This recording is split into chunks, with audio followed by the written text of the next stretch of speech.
dan Kota Surakarta yang kami hormati, Wakil Kepala Sekolah Humas yang kami hormati, Bapak, Ibu Guru, dan tenaga pendidikan SMP Negeri 9.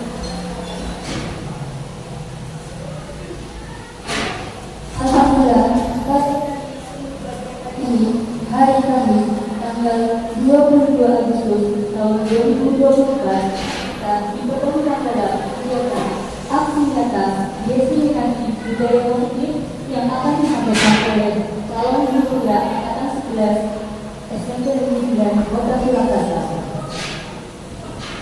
Susunan acara pada pertemuan ini yang pertama menyanyikan lagu Indonesia Raya, yang kedua doa, kemudian sambutan kepala sekolah yang akan diwakilkan oleh wakil kepala sekolah Humas, kemudian kegiatan TV, dan yang terakhir adalah musik. Acara yang pertama yaitu menyanyikan lagu Indonesia Raya. Kepada hadirin dimohon untuk berdiri. Kepada Ibu Anastasia silakan.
Baiklah kita buka acara pada siang hari ini dengan berdoa.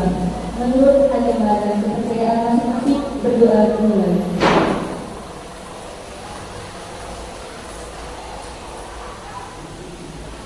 Selesai. Acara selanjutnya yaitu sambutan sekaligus pembukaan yang akan disampaikan oleh Wakil Kepala Sekolah Bina kepada Ibu Sri Sarjana Hukum. Kami persilakan.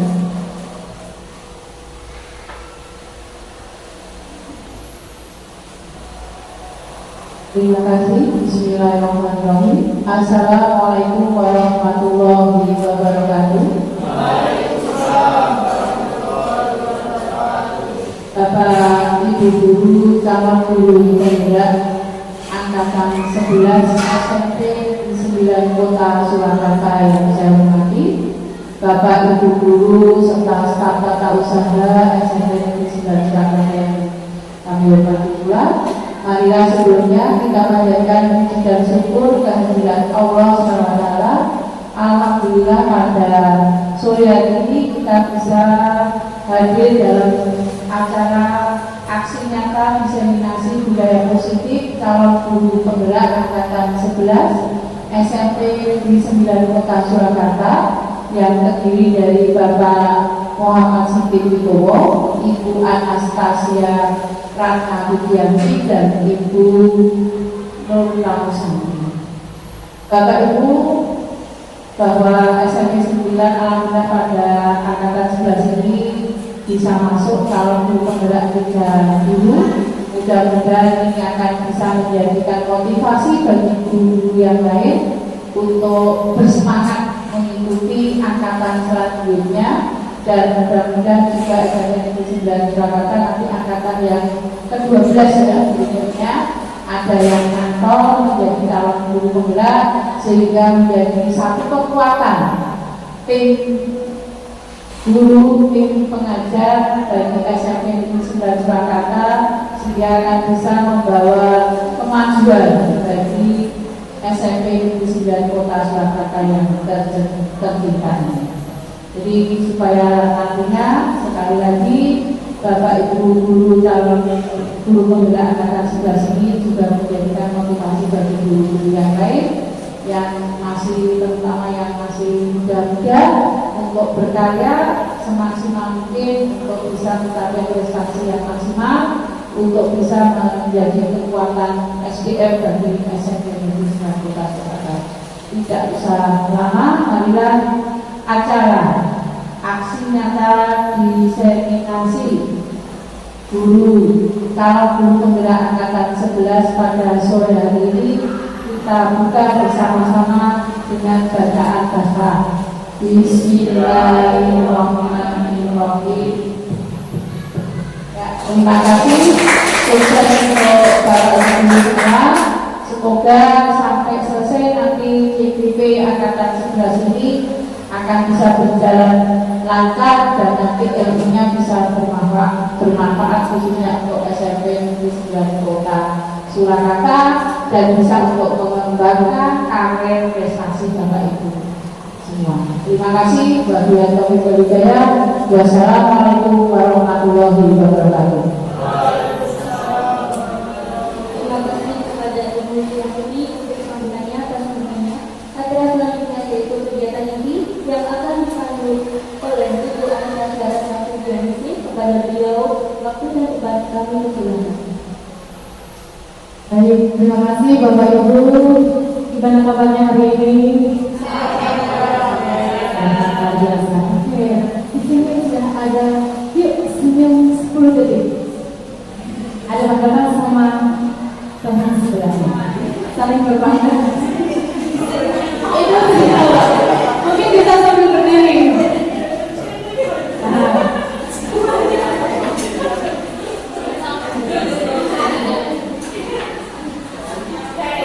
Senyum atau ketawa itu? Kalau kelihatan giginya. Ketawa. Baik Bapak Ibu, di sini ada satu SBT, ini SBT ya, sebelum kita memasuki ke acara pada sore hari ini dengan pembahasan diseminasi kita. Saya calon guru penggerak angkatan 11 dengan aksi nyata kita dalam setelah kita mendapatkan materi pendidikan guru penggerak, kita akan memberikan aktivitas kepada Bapak Ibu guru, semoga bisa bermanfaat. Dan ini inti dari senyum 10 detik. Apa Bapak Ibu? So artinya bahagia. Dan bahagia jangan lupa bahagia. Tapi jangan lupa bahagianya jangan dibuat-buat. Baik Bapak Ibu, inti dari aksi nyata diseminasi langsung saja untuk pemaparan materi yang pertama. Dan sebelumnya kita akan kesepakatan kalau diseminasi dulu ya. Di dalam diseminasi ini, satu, kita akan saling menghargai siapapun yang ada di sini. Kemudian menjadi pendengar yang baik. Kemudian ada berpakaian yang rapi dan sopan, dan kemudian izin saat hendak keluar seperti mahasiswa kita ya. Kemudian boleh minum. Ya, silakan. Baik, lanjut next. Nah, untuk pemaparan yang pertama, saya akan memaparkan tentang filosofi pemikiran KHD. KHD singkatan dari dan tujuan pendidikan dari KHD, tujuan pendidikan ini menuntun segala program yang ada pada anak-anak agar mereka dapat mencapai keselamatan yang bahagia dan kebahagiaan yang setinggi-tingginya baik sebagai manusia maupun sebagai anggota masyarakat. Oleh sebab itu, pendidik itu hanya dapat menuntun tubuh dan hidupnya kekuatan kodrat yang ada pada anak-anak didik kita. Kemudian agar dapat juga memperbaiki lakunya, jadi bukan dasarnya, tapi laku hidupnya dan tumbuhnya kekuatan anak tersebut. Next. Nah, dari filosofi tersebut dijelaskan Ade menekankan pentingnya pendidikan yang memerdekakan. Bagaimana kita bisa menerapkan konsep ini untuk menciptakan budaya positif yang mendorong kemandirian dan juga serta tanggung jawab pribadi. Nah, untuk selanjutnya kita harus tahu dulu apa itu budaya positif. Mungkin Bapak Ibu guru Persel, apa itu budaya positif? Ya, nah.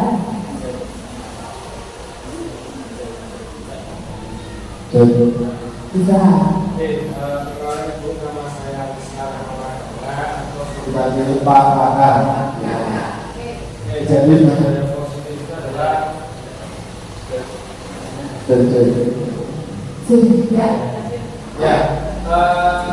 kebiasaan ya atau nilai dari keterangan yang ada di sekolah kita.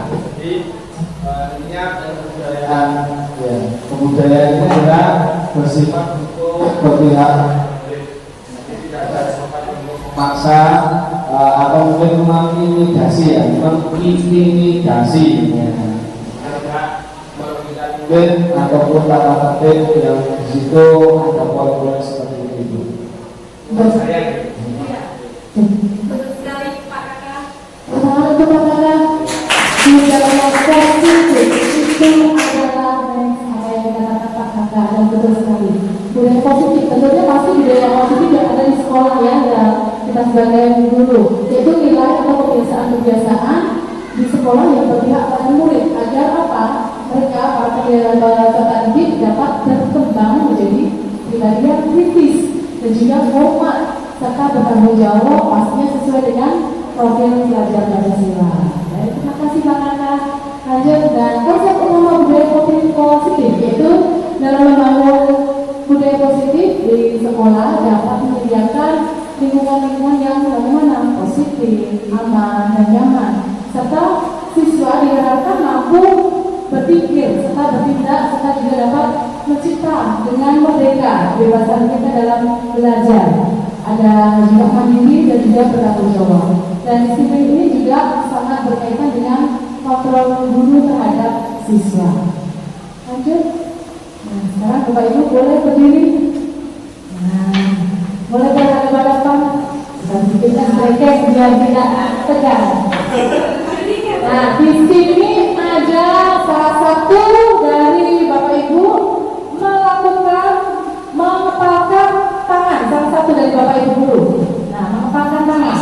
Ya, salah satu aja. Ya, mengepalkan tangan yang. Nah, boleh?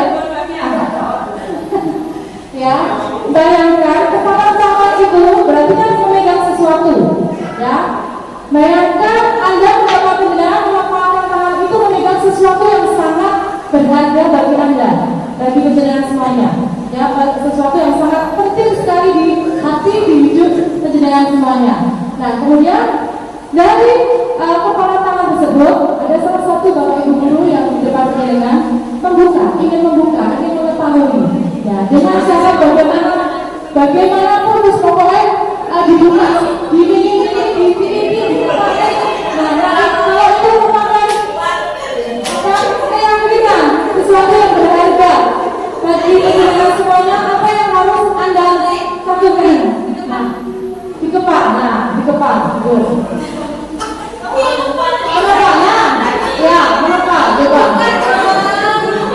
Sesuatu yang sangat berharga bagi Anda. Nah, ya, sampai berhasil. Kira-kira bisa nggak? Bisa nggak? Sampai berhasil. Kalau itu sesuatu yang sangat berharga. Nah, sudah.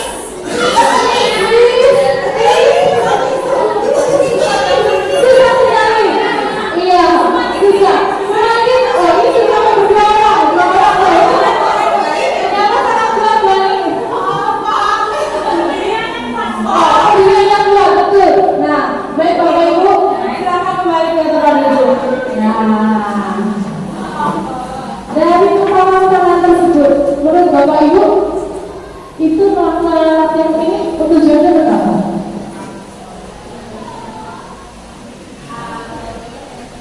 Tadi ada yang menjawab sangat kuat apa enggak?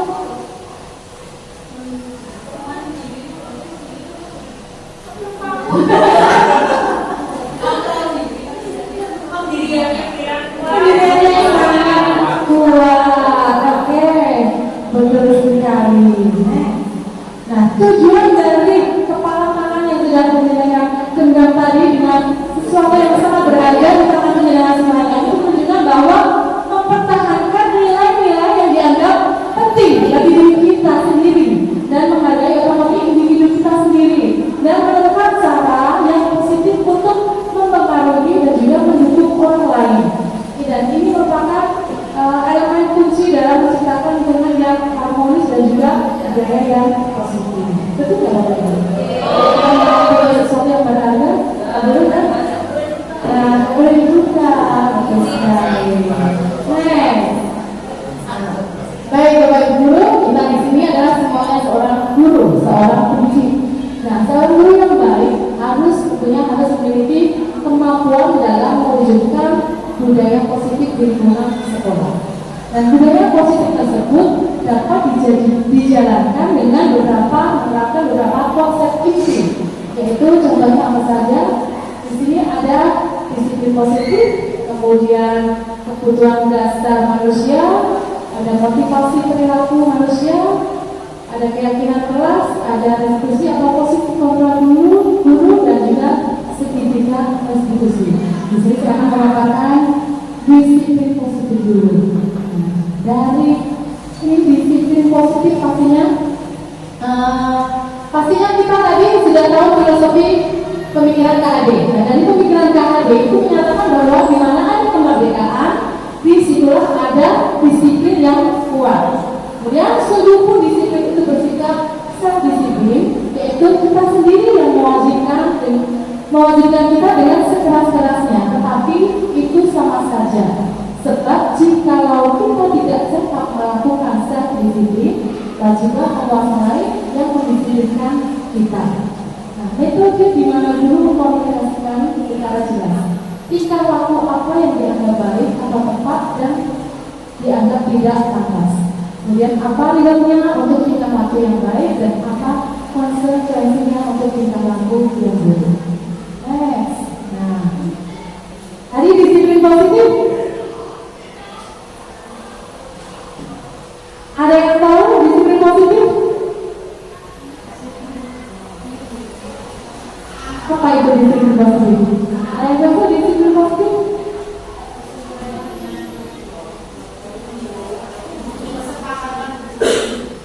Ya, Bu aku.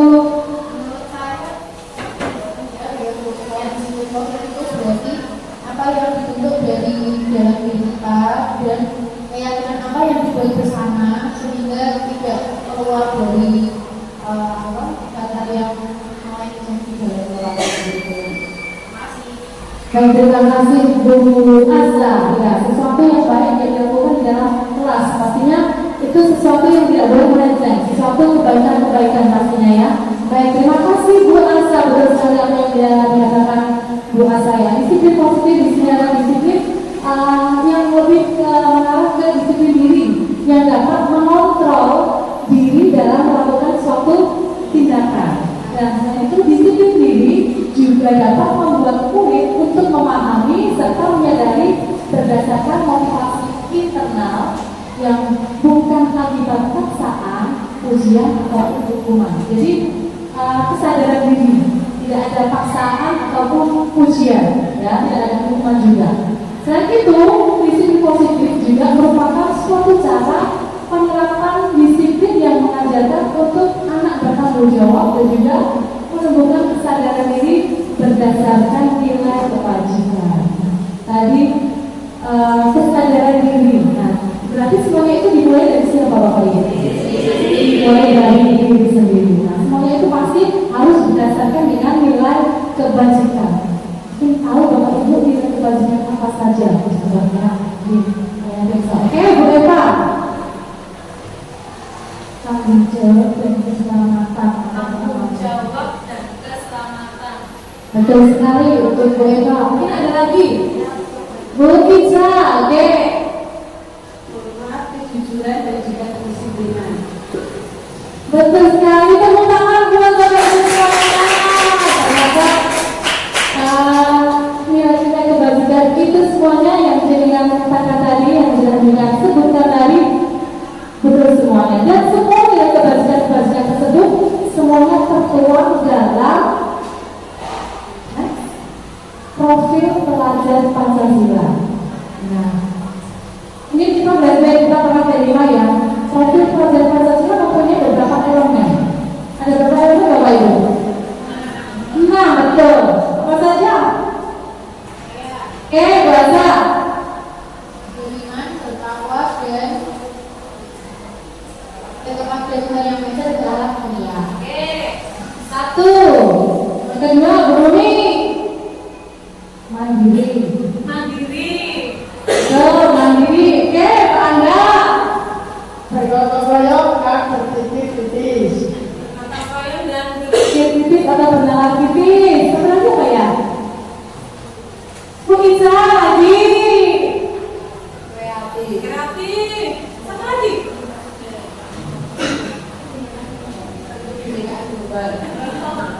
Ada rebutan jawabnya. Berkebinekaan lomba. Oke, terima kasih. Nah, ini dia dimensi dari profil pelajar Pancasila. Ya, ada 6: beriman, bertakwa, saling banyak desa, mandiri, bergotong royong, berkebinekaan global, bernalar titis, dan kreatif. Dan di sini Bapak Ibu, saya ada sedikit kasus. Di sini dibacakan penjelasan melihat 3 anak sekolah masih lengkap dengan seragamnya. Dan mereka naik motor bertiga tanpa helm, dan alasannya tidak ada polisi dan juga tidak ada yang mengawasinya. Next, kemudian fenomena apa yang Bapak Ibu guru ambil dari kasus itu? Mungkin ada yang mau dijawabnya? Bisa lagi, oke. Iya. Contoh dari perilaku sosial dari anak-anak. Perilaku sosial itu Bapak Ibu. Oke, selain itu kalau perilaku sosial ada di mana? Kurangnya kesadaran diri. Betul, kurangnya kesadaran diri. Berarti hubungan dengan norma ya? Iya, betul sekali. Next. Nah, fenomena ini menggambarkan beberapa aspek perilaku sosial. Terus saya yang dikatakan Ibu Isa tadi dan juga Pak Kakak ya. Itu aspek sosial, perilaku sosial dan juga psikologis. Karena dari aspek sosial dan juga psikologis tersebut ada termasuk juga norma sosial dan juga kepatuhan terhadap aturan, serta pengaruh juga terhadap lingkungan serta pendidikan. Dan fenomena ini juga menyoroti pentingnya bahwa pendidikan itu tidak hanya menekankan pada kepatuhan hukum saja, tetapi juga pada internalisasi nilai-nilai keselamatan, tanggung jawab pribadi dan juga kesadaran akan konsekuensi dari tindakan yang mereka lakukan. Oke, next. Nah, itulah salah satu fenomena dalam dunia pendidikan kita. Banyak sekali ya fenomena yang ada di sekolah kita itu Bapak Ibu. Banyak sekali. Dimana pendidikan itu masih harus kita tegakkan meskipun ada pengawasan ataupun tidak. Dan ini kita sebagai Bapak Ibu guru ini ada menjadi problem bagi kita semuanya, bagi sebagai Bapak Ibu guru ya, untuk kedisiplinan. Menjadi pertanyaan besar, apa itu sebenarnya disiplin? Jadi kita masih harus terus bertanggung jawab untuk memberikan sesuatu kepada peserta didik kita. Oke, next. Nah, disiplin positif dengan disiplin biasa. Dengan misalnya di sini disiplin positif itu merupakan kesadaran internal dibandingkan dengan disiplin biasa. Itu disiplin biasa dikendalikan oleh kontrol eksternal. Kontrol eksternal itu kontrol dari luar. Kemudian dikendalikan juga kesadaran internal tentang adanya konsekuensi logis dari sebuah tindakan. Dari disiplin biasa itu dikendalikan oleh hukum atau imbalan. Kemudian ada fokus fokus pada pembentuk perilaku, ada fokus pada perilaku, kemudian perilaku yang dibuat bersama peserta didik itu peraturan yang dibuat oleh otoritas. Kemudian ada kesadaran jangka panjang dan juga ada kesadaran jangka pendek. Kemudian disiplin positif itu menunjukkan bahwa perilaku yang tidak disiplin merupakan kesempatan untuk mengajarkan karakter. Kalau disiplin biasa itu pelanggaran dianggap sebagai ancaman yang mengganggu. Dan di sini kita sebagai guru, peran kita sebagai apa? Detektif yang senantiasa memahami dan juga mencari akar masalah. Itu yang disebut dari guru untuk disiplin positif. Kalau disiplin biasa, guru berperan sebagai hakim atau polisi. Itu nanti ada hubungannya dengan apa nanti yang kontrol, posisi kontrol dulu. Next. Nah, dari penelitian ini para ahli juga menyebutkan bahwa kemampuan untuk menunda kesenangan atau delayed gratification merupakan kunci kesuksesan yang tidak tergantikan. Dan dari dua cerita tadi yang saya sampaikan itu merupakan kunci sukses untuk kita menjadi sukses ya. Untuk sukses itu adalah disiplin. Ya, dari disiplin seperti apa yang bisa menjadikan kita sukses, yaitu adalah disiplin yang kita lakukan tanpa pengawasan. Kira-kira bisa mengawasan ini nggak kita Bapak Ibu? Insya Allah bisa. Oke, next. Nah, lanjut kita saya akan menyampaikan memaparkan kebutuhan dasar manusia. Mungkin siapa tahu kebutuhan dasar manusia? Atau pernyataan dulu, next sudah sampai. Di sini ada menyatakan bahwa ketika seorang murid melakukan suatu perbuatan yang bertentangan dengan nilai-nilai kebajikan atau melanggar peraturan, hal itu sebenarnya dikarenakan mereka gagal memenuhi kebutuhan dasar mereka. Nanti dari Bapak Ibu tahu kebutuhan dasar CIMTA, oke lanjut next Bu Santi. Nah, cinta berarti apa? Kasih sayang. Ada 5 kebutuhan dasar manusia. Yang pertama tadi sudah dikatakan saja kasih sayang. Kedua ada kekuasaan. Ketiga ada kesenangan dan juga ada kebebasan. Yang paling utama adalah bertahan hidup. Betul sekali. Next. Nah, di sini ada studi kasus. Bisa Bapak Ibu baca di situ. Ibu Ambar sebagai wali kelas 9A sampai berita hati sedang bingung menghadapi ulah salah satu murid di kelasnya, Doni. Dan beberapa anak di kelas 9A telah datang padanya dan mengeluhkan Doni yang sering kali meminta bekal makan siang mereka dengan paksa. Jika Anda menghadapi situasi seperti Ibu Ambar, apa yang akan Anda lakukan? Dan menurut penjelasan semuanya, kira-kira alasan dari melakukan itu apa? Berdasarkan 5 kebutuhan dasar manusia tadi. Kira-kira yang bersama bertahan hidup, betul bisa? Apa? Oke, next, ini ada langsung. Nah, betul sekali. Bertahan hidup puasa, betul. Karena ini apa? Mungkin juga orang tuanya tuh tidak membawakan bekal makan siang. Jadi kebutuhan dasar yang sedang dipenuhi oleh si Doni adalah bertahan hidup, ya. Itu alasan yang pertama. Itu alasan yang konkret, ya. Kemudian yang kedua, alasan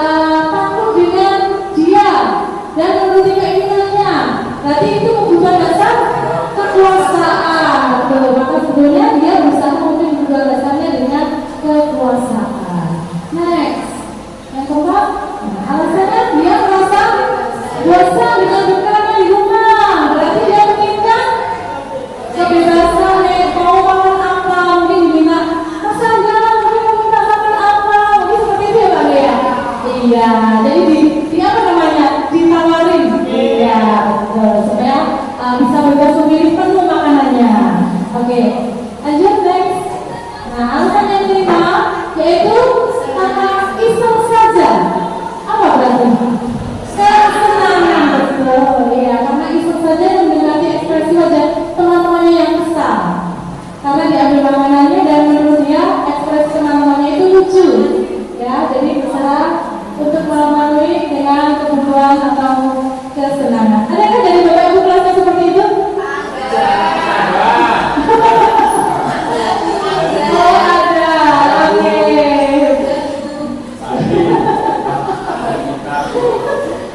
Baik, next. Baik, Bapak Ibu dulu. Nah, dengan kebutuhan dasar, kesimpulannya pada intinya seluruh tindakan manusia itu memiliki tujuan tertentu, dan semua yang kita lakukan adalah usaha terbaik kita untuk mendapatkan apa yang kita inginkan atau butuhkan. Dan ketika kita mendapatkan apa yang kita inginkan, sebetulnya saat itulah kita sedang memenuhi satu atau lebih dari kebutuhan dasar kita. Itu inti dari 5 kebutuhan dasar. Baik Bapak Ibu, untuk materi 2 materi sudah saya paparkan.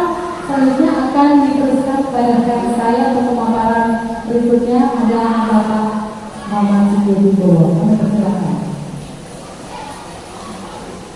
Ya, terima kasih Bapak Ibu semuanya. Tepuk tangan buat saudara. Sebelumnya, assalamualaikum warahmatullahi wabarakatuh. Terima kasih Bapak Ibu sudah meluangkan waktu untuk kegiatan hari ini. Masih semangat?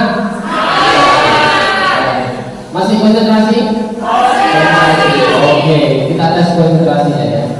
Punya tangan Bapak Ibu ya? Satu aja. Tidak, boleh tidak satu? Ya. Silakan bentuk lingkaran di sini. Ya. Sudah berbentuk lingkaran ya. Oke. Sekarang ikut kata saya, oke? Sekarang lihat lingkaran saya yang ada di depan. Kemudian lihat lingkaran yang ada pada temannya masing-masing di temannya. Kemudian lihat lingkarannya sendiri. Kemudian lihat lingkaran saya yang di depan. Kemudian tempel di dagu. Dagu ada di Oke, berarti konsentrasinya Bapak Ibu ada ya. Oke. Dagu mana tadi? Oke. Oke, satu lagi. Kalau saya bilang tepuk satu maka ya. Oke. Silakan semua. Tepuk satu. Dan seterusnya. Nanti kalau saya bilang tepuk satu, tepuk dua, tepuk tiga, maka Bapak Ibu semuanya akan goyang. Tepuk satu, tepuk dua, tiga. Iya. Ada yang berkumulasi di sini. Ya.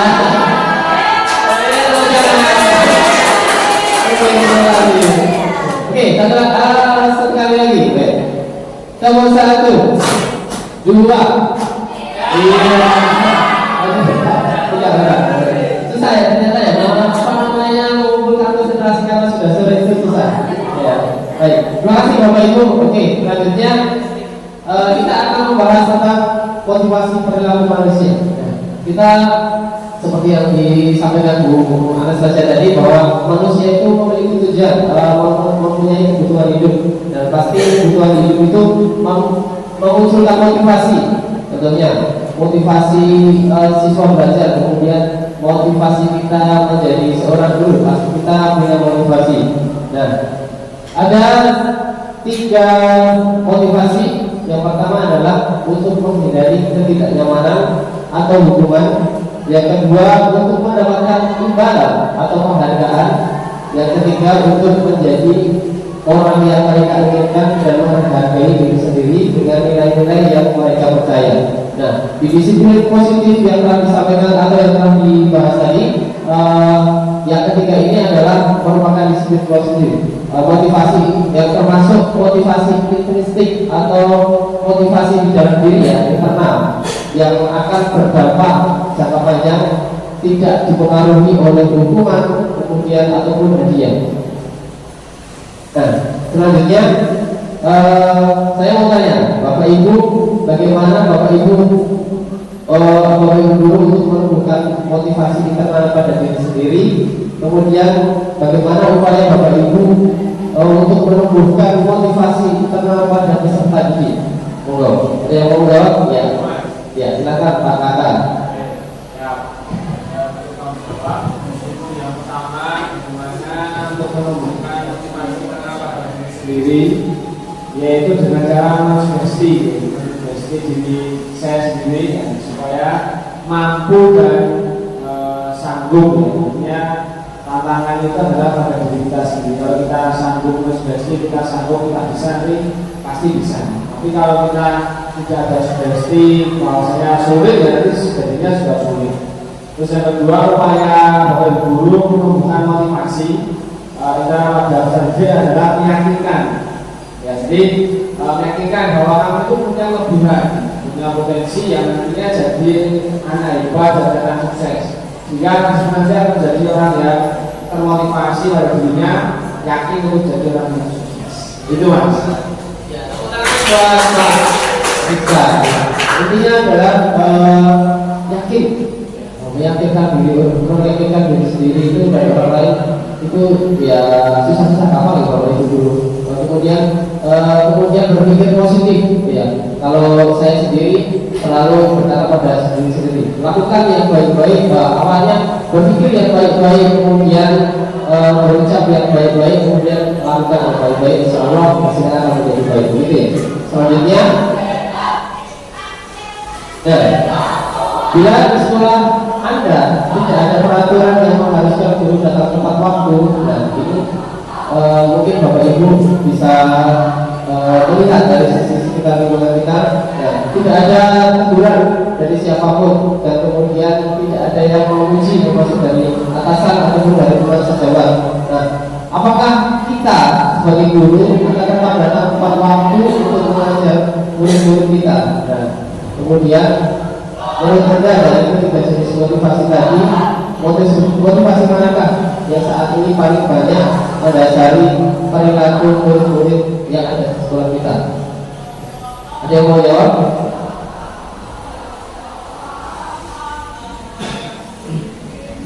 Oke, kira-kira motivasi yang mana yang paling banyak di sini? Pertama, dirimu mau menjawab?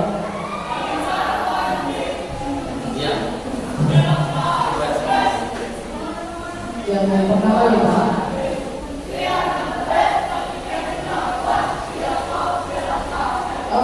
ketika memang ada kenyataan seperti itu di sebuah sekolahan, dan ketika saya menjadi guru di situ, ya saya itu coba menjadi guru yang baik, yaitu datang tepat waktu. Apalagi ketika saya mendapatkan jadwal mengajar pagi, lalu saya harus datang tepat waktu dan untuk saya.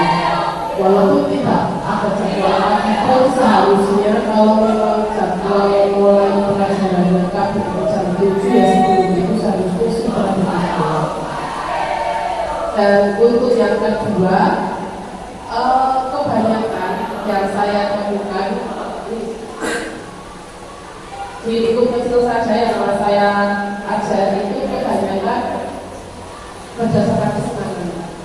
Begitu. Jadi mereka melakukan itu ya iseng saja.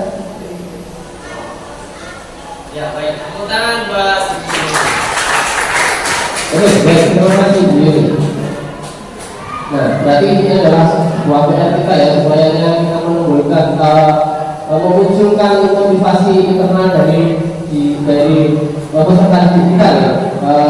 Mulai dari diri kita sendiri, bahwa kita sebagai guru itu sebagai contoh untuk peserta didik ya, datang tepat waktu walaupun tidak ada hukuman atau ujian dari siapapun. Jadi itu adalah kesadaran diri.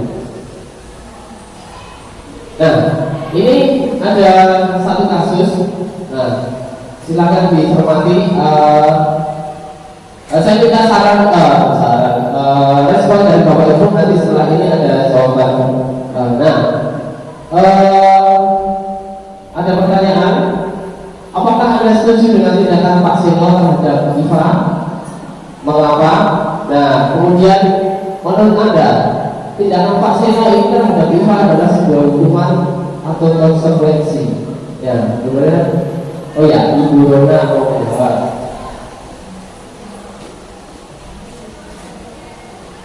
Apakah Anda setuju dengan tindakan Pak Seno terhadap IFA?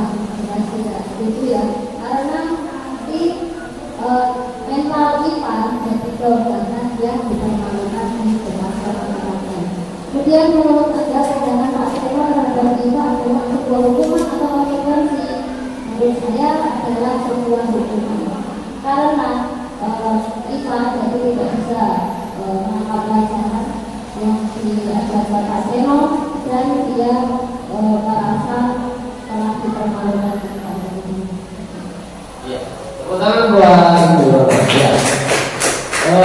Kadang kita masih bingung membedakan antara hukuman dan konsekuensi. Moga selanjutnya bisa nih. Di sini kita akan berdiskusi apa perbedaan dari hukuman, konsekuensi, dan restitusi. Nah, mungkin dari guru BK yang biasanya menangani sebuah kasus hukuman, konsekuensi, atau restitusi. Ada guru BK ya sini? Iya, Ibu Nadia dan Ibu Iva Nurjani. Kalau menurut saya, perbedaan hukuman, konsekuensi, dan restitusi. Kalau hukuman itu satu arah, jadi yang memberikan hukuman. Kalau konsekuensi itu sudah disepakati dari pendidik dan guru. Sedangkan restitusi itu bersifat memperbaiki kesalahan peserta didik supaya menjadi lebih baik lagi. Menurut saya. Ya, terima kasih sudah lihat tepuk tangan sudah ya. Oke, kita lihat di inilah hukuman menurut dosen ya 2004 dosen bukan. Hukuman tidak terencana, artinya apa? Bersifat satu arah. Terus sekali apa yang disampaikan Bu Nadia tadi, bisa merupakan hukuman fisik, psikis, atau kata-kata kasar seperti yang ada di kasus yang sebelumnya tadi IFA tadi, itu psikisnya ya, karena dia merasakan malu. Kemudian yang kedua, konsekuensi bersifat terencana, ya sudah disepakati untuk konsekuensinya dibuat oleh pihak guru atau sekolah. Nah, ini biasanya melibatkan semua siswa atau semua warga sekolah. Kemudian restitusi adalah proses menciptakan kondisi bagi murid untuk memperbaiki kesalahan mereka sehingga mereka bisa kembali ke kelompok mereka dengan karakter yang lebih kuat. Jadi restitusi itu lebih mencari solusi, betul ya Bapak Ibu ya. Oke, silakan next. Nah, mari kita bedakan hukuman atau konsekuensi. Ya, ini ada beberapa kasus ya. Kira-kira yang nomor satu ini hukuman atau konsekuensi? Ya, coba hukuman. Kemudian yang kedua, hukuman. Ketiga, keempat, kelima, ya kita cukup stop di 5 dulu aja. Kemudian kita lihat di selanjutnya, ya yang pertama itu adalah konsekuensi. Kemudian yang kedua hukuman, yang ketiga konsekuensi, yang keempat hukuman, yang kelima konsekuensi. Oke, selanjutnya. Nah, Bapak Ibu, tentang konsekuensi tadi ya perlu dibahas di keyakinan kelas ya. Mungkin Bapak Ibu sudah melakukannya di awal semester, melakukan kontrak belajar atau persetujuan kelas. Itu hanya sebuah kata-kata ya. Oke, next. Nah, ada pertanyaan otomatis di sini Bapak Ibu. Mengapa keyakinan kelas? Mengapa tidak peraturan kelas saja? Mengapa adanya keyakinan kelas penting untuk terbentuk sebuah budaya positif? Kemudian bagaimana mewujudkan sebuah keyakinan kelas yang efektif? Baik Bapak Ibu, ada yang mau jawab pertanyaan yang pertama? Oh iya, silakan Pak Alga. Oke, terima kasih. Jadi mengapa bukan peraturan kelas tetapi keyakinan kelas? Jadi kalau kita menekankan dari awal tentang keyakinan kelas itu bisa menunjukkan motivasi diri secara intrinsik dari peserta didik. Dan juga nanti bisa juga menimbulkan budaya positif tersebut di kelas. Oke, terima kasih Pak Angga. Pertanyaan buat Pak Angga. Nah, intinya ini adalah untuk menimbulkan rasa tanggung jawab ya bagi siswa. Jadi supaya apa yang sudah disepakati atau diyakinkan di kelas itu bisa terlaksana dengan baik. Nah, yang kedua adalah mengapa adanya keyakinan kelas penting untuk terbentuknya sebuah budaya positif. Ada yang mau jawab? Ya, silakan Miss Anggra.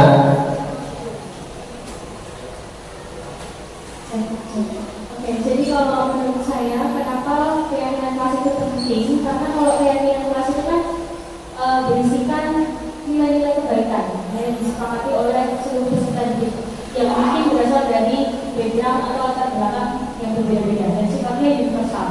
Kalau sudah diyakini, berarti itu akan lebih memotivasi peserta didik untuk melakukannya untuk lebih disiplin begitu ya dalam melakukan keyakinan kelas tersebut. Terima kasih. Ya. Oke, tepuk tangan buat Anggra. Itu ya, itu ya. Selanjutnya yang terakhir adalah bagaimana setelah ada keyakinan kelas terus mengapa pentingnya kali bagaimana kita cara mewujudkan sebuah keyakinan kelas yang efektif itu. Mungkin dari Pak Ali ya. Oke, silakan Pak Ali.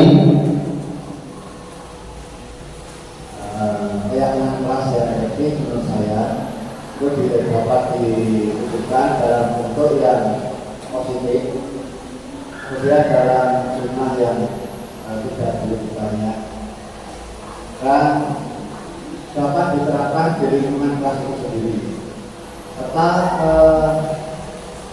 semua anggota kelas atau warga kelas itu dapat berkontribusi dalam mewujudkan keyakinan kelas yang efektif. Saya itu. Tangan Bapak Ali, terima kasih Pak Ali. Intinya kita melibatkan semua warga kelas atau secara umum. Kalau kita lingkupnya sekolah berarti kita melibatkan termasuk orang tua, wali murid dan anggota komite ya. Ya, next.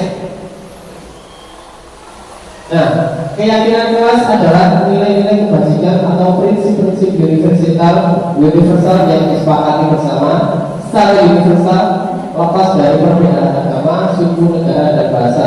Sudah disampaikan tadi oleh Bapak Ibu guru yang ada pertanyaan. Nah, suatu keyakinan akan lebih memotivasi seorang diri dalam atau intrinsik seseorang akan lebih bersemangat untuk menjalankan keyakinannya daripada hanya sekedar mengikuti peraturan, gitu ya. Next. Nah, ini adalah yang sebelah kanan kita ada keyakinan kelas. Nah, yang sebelah kiri ada peraturan. Selalu kembalikan buku pada tempatnya, itu merupakan nilai kebajikan yang diuji yaitu tanggung jawab. Nah, kemudian peraturan dilarang mengganggu orang lain, itu nilai kebajikannya adalah menghormati orang lain dan diri sendiri. Nah, kemudian sampai terakhir yang jangan lari di kelas atau di koridor, itu termasuk nilai kebajikannya yang keselamatan dan keamanan. Selanjutnya, nah ini adalah pembentukan keyakinan kelas ini bersifat abstrak daripada peraturan yang lebih rinci dan konkret. Kemudian selanjutnya, keyakinan kelas berupa pernyataan-pernyataan universal. Kemudian pernyataan keyakinan kelas senantiasa dibuat dalam bentuk positif, kemudian hendaknya tidak terlalu banyak sehingga dan dipahami oleh semua anak kelas. Selanjutnya, keyakinan kelas sebaliknya sesuatu yang dapat diterapkan di lingkungan tersebut. Selanjutnya, semua warga kelas hendaknya ikut berkontribusi dalam pembuatan keyakinan kelas lewat kegiatan curah pendapat, curhat dan curcol. Dan terakhir adalah bersedia meninjau kembali keyakinan kelas dari waktu ke waktu ya. Jadi sifatnya ini adalah dinamis ya, bisa berubah-ubah, yang tidak perlu bisa diganti dengan yang lebih diperlukan. Oke, selanjutnya materi selanjutnya adalah restitusi atau posisi kontrol guru yang akan disampaikan oleh Ibu Dr. Ramsari. Terima kasih Bapak Sigit. Aplaus untuk Bapak Sigit. Selamat siang Bapak Ibu semuanya. Masih semangat? Kalau tadi Bapak Sigit punya konsentrasi, kalau saya lebih ke kayak olahraga. Jadi mohon Bapak Ibu semuanya berdiri. Nanti ketika restitusi apel, Bapak Ibu guru melompat ke kanan, apel. Kalau jeruk ke kiri. Kemudian kalau anggur, pundak dan kepalanya ke kiri kan. Pundak sambil memutar kepalanya. Itu pertama akan saya berikan instruksi secara lambat, kemudian nanti meningkat. Jadi ini konsentrasi dan kecepatan Bapak Ibu dalam menangkap informasi atau perintah dari saya. Tes dulu guys, apel. Ayo. Apel kanan, jeruk kiri, anggur kiri. Jadi olahraga dengan apel, jeruk, anggur, apel, jeruk, anggur, apel, jeruk, anggur, apel, jeruk, apel. Kita semuanya. Silakan duduk kembali Bapak Ibu. Bapak Ibu tadi sudah disampaikan oleh Bu Nana tentang disiplin positif, kemudian tentang 5 kebutuhan dasar, kemudian Kak Sigit tentang tentang motivasi dan keyakinan kelas. Pada kesempatan kali ini saya akan menyampaikan tentang restitusi dan posisi kontrol guru. Ternyata kita sebagai guru itu punya posisi, di mana kita akan memposisikan itu. 5 posisi kontrol guru. Yang pertama itu guru sebagai penghukum, yang kedua guru sebagai pemantau, guru sebagai pembuat merasa bersalah, kemudian guru sebagai teman, dan yang terakhir guru sebagai manajer.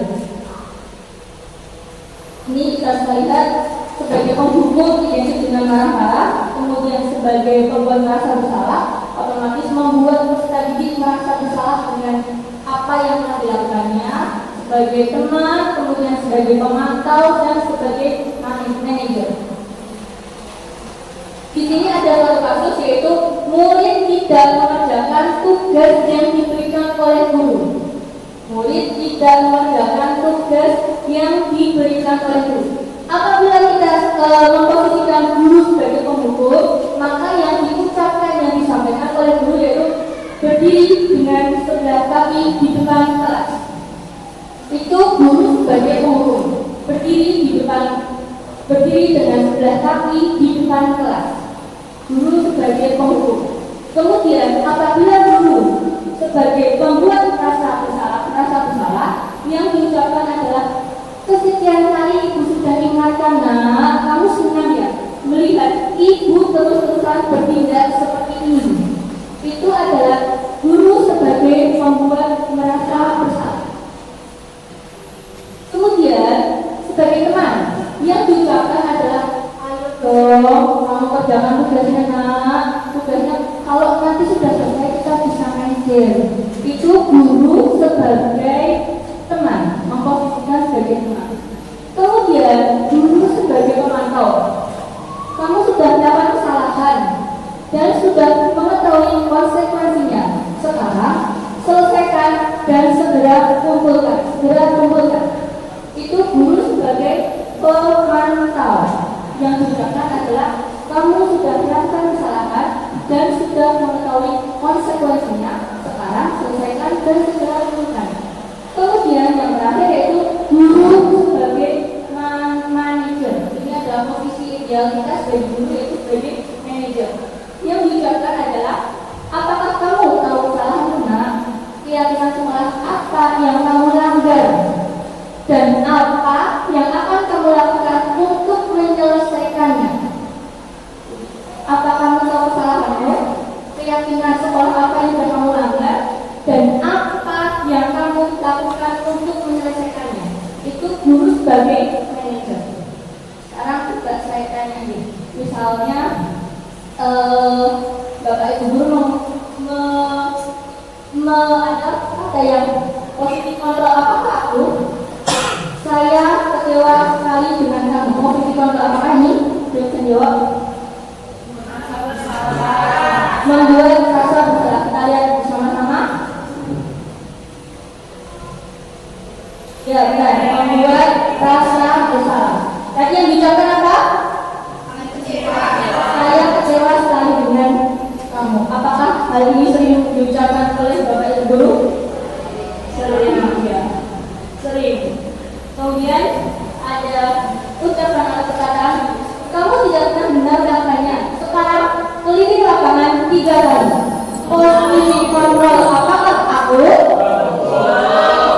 Penghukum. Kita lihat bersama-sama jawabannya. Sebagai penghukum, benar sekali. Apakah Bapak Ibu guru masih sering melakukannya? Dan ya, tidak biasa. Kondisional, betul. Baik, terus kita lanjutkan selanjutnya. Kira-kira bagaimana kamu akan memperbaiki masalah ini? Posisi kontrol apakah aku? Manajer. Sekarang kita lihat bersama-sama jawabannya. Sebagai manajer, ya. Jadi lebih ke bagaimana solusi yang bisa dilakukan oleh peserta ketika melakukan suatu kesalahan. Selanjutnya ada perkataan yang dikatakan, ayolah lakukan demi Bapak Ibu. Posisi kontrol apakah aku? Teman. Iya, teman. Kita lihat teman, ya. Apa tadi yang diucapkan? Ayolah nak, jangan bikin guru sedih nak. Jadi itu posisi sebagai teman. Selanjutnya, kamu terlambat 15 menit. Apakah kamu sudah mengerti konsekuensi yang dilakukan bila terlambat? Posisi kontrol apakah aku? Memantau. Kita lihat jawabannya bersama-sama. Iya, benar. Memantau. Selanjutnya, kita akan belajar. Kita mempelajari tentang 5 posisi kontrol. Kira-kira sebagai seorang guru lebih baiknya kita ada di posisi apa? Manajer. Mengapa? Ada yang bisa memberikan tanggapannya? Kenapa kita sebagai guru ada di posisi manajer?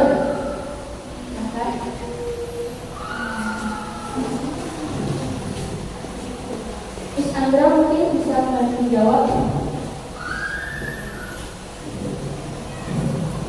Ini menurut pendapat saya, apa Bapak Ibu diharapkan bisa berperan sebagai manajer dalam implementasi disiplin positif, supaya kita juga mengajarkan peserta didik untuk lebih bertanggung jawab terhadap apa yang dia lakukan, kemudian tahu apa kesalahan dan bagaimana cara memperbaiki, dan siap menerima konsekuensinya. Terima kasih.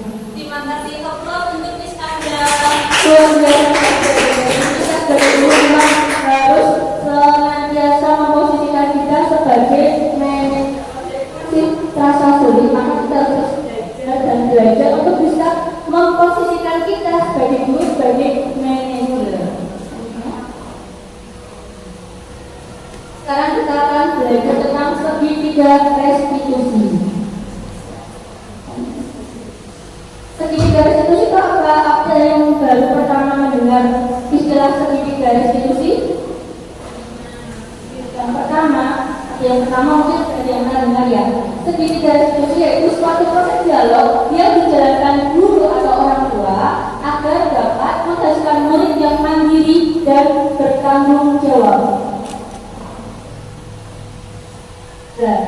tiga institusi pendidikan ini, yang pertama yaitu kita menstabilkan identitas. Maksud menstabilkan identitas ini yaitu apabila kita menemui murid yang melakukan kesalahan, kita tanyakan mengapa melakukan kesalahan tersebut. Kemudian kita menstabilkan identitas. Baiknya kita sebagai manusia, guru pun misalnya ada kasus anak yang makan di kelas, guru pun kalau lapar juga makan, tapi makannya bukan di dalam kelas. Jadi itu kita sebagai guru kita harus mampu menstabilkan identitas bahwa hal itu bukan sesuatu hal yang benar. Kemudian masuk ke validasi tindakan yang salah, kita menyatakan bahwa kalau makan dengan di kelas, kita menanyakan kira-kira kalau makan di kelas itu boleh atau enggak, sesuai tidak dengan keyakinan kelas. Itu masuk ke validasi tindakan yang salah, validasi tindakan yang salah. Kemudian setelah kita menanyakan validasi tindakan yang salah, itu yaitu menanyakan keyakinan. Keyakinan kelas apa yang sudah yang sudah kamu sepakati di dalam kelas. Kemudian dari keyakinan kelas tersebut untuk memperbaiki kesalahan apa yang harus kamu lakukan. Jadi ketika kita menemui anak yang bermasalah, lebih baik atau sarannya adalah menggunakan posisi segitiga restitusi. Meskipun sebelum kita mengetahui apa itu segitiga restitusi, kita sudah menerapkannya ketika kita menangani anak yang sudah bermasalah. Itu. Jadi setelah kita menstabilkan identitas, kemudian validasi tindakan yang salah, kemudian menanyakan keyakinan anak tersebut untuk memperbaiki kesalahannya. Menstabilkan identitas. Yang pertama, berdasarkan prinsip membuat kesalahan adalah bagian dari proses pembelajaran. Jadi ketika kita menemukan anak yang melakukan kesalahan, kita harus punya pemikiran bahwa anak tersebut sedang melakukan suatu pembelajaran agar tidak mengulangi kesalahan yang telah dibuatnya. Kemudian menggeser identitas gagal ke identitas sukses. Ketika kita menemukan anak itu kan otomatis kan anak merasa minder, merasa bersalah. Kita menggeser identitasnya, kita meyakinkan bahwa guru pun kalau lapar juga makan, tapi makannya bukan di dalam kelas.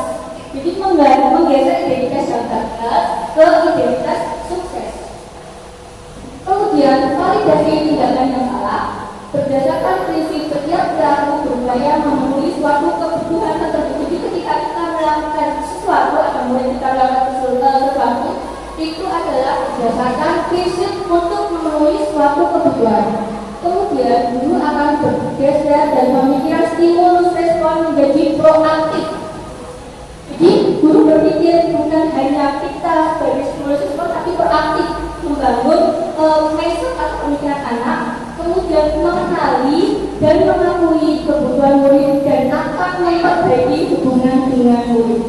Di fase validasi tindakan yang salah, kita sebagai guru pun akan memperbaiki hubungan dengan murid karena interaksi kita dengan murid ketika kita menerapkan ini akan lebih nyaman karena kita berada di posisi manajer, bukan penghukum, bukan pembuat rasa bersalah. Kemudian lanjut. Yang terakhir yaitu menanyakan keyakinan. Apabila tadi sudah ditanyakan keyakinan kelas apa yang sudah melanggar, kira-kira apa yang perlu diperbaiki. Jadi murid akan diberi pertanyaan-pertanyaan bermakna untuk memunculkan motivasi secara intrinsik.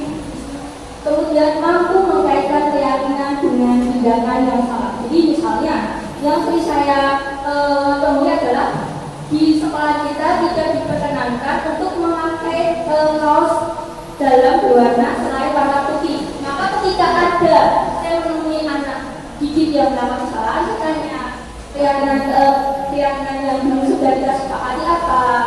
Kalau pakai baju warna itu boleh tidak? Dan kita membangun. Jadi kita tidak menjudge anak itu kamu salah, nggak boleh pakai itu. Jadi ketika anak sudah mampu untuk menyampaikan keyakinannya, maka insya Allah motivasi intrinsik dari dalam diri anak akan muncul. Mungkin kemudian ada video singkat tentang penerapan 3 restitusi.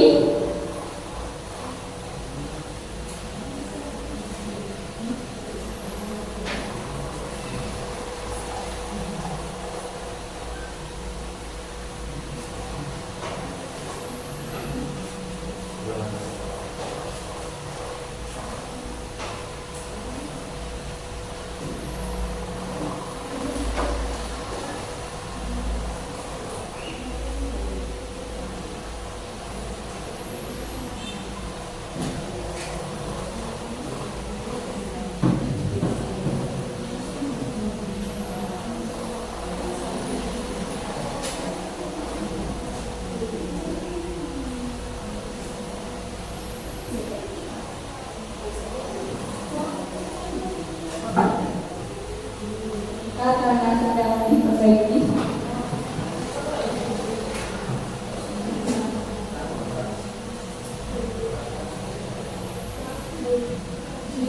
Iya, monggo Kak Anda.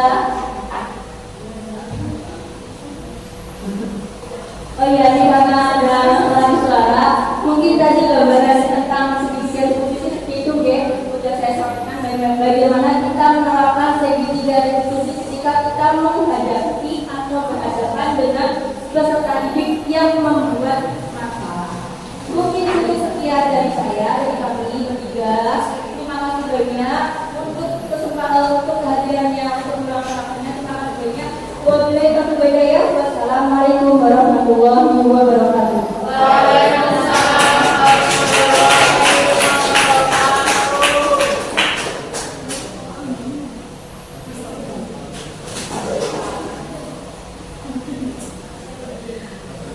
Bapak Ibu, karena tadi yang mengundang saya, maka ini juga akan saya tutup.